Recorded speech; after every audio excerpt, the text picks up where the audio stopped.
The Sports Desk is brought to you by Jim Butler Chevrolet, the Midwest's #1 Chevy dealer, 10 years running.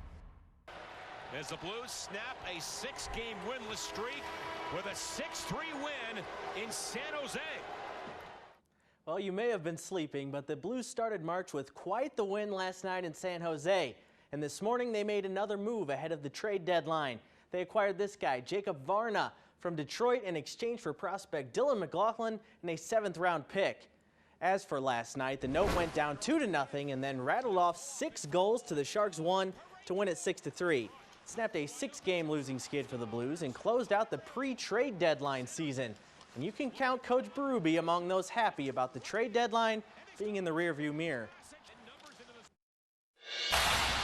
Nobody knows what's going to happen. There's always things talked about, and they hear rumors, and everybody's kind of on.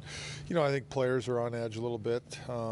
They may hear their name or whatever, but I think for sure when the deadline's over, it's a relief.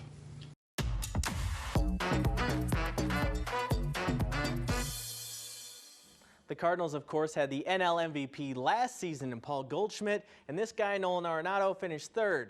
With the start he's off to this spring training, I think he may want his own MVP this year. Let's go to Jupiter. It was a beautiful day.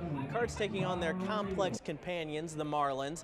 Miles Michaelis got the start, and he was very good. 3 innings, no runs, 3 strikeouts. Here's that man I mentioned already, Arenado. Crushes this one over the fence off Johnny Cueto. He also had a double today and is hitting .583 this spring. Is that good? I think it is. Later on, the young gun is going to get in on the power display. This is Mason Wynn slamming that one out for a home run. Cardinals beat the Marlins today 8-3. SLU basketball will wrap up their regular season with senior night tonight against Dayton. Chaifetz Arena will be packed to honor a host of senior Bills who have done a lot of winning in blue and white. Javante Perkins will be among those honored, and his journey at SLU is certainly one to celebrate.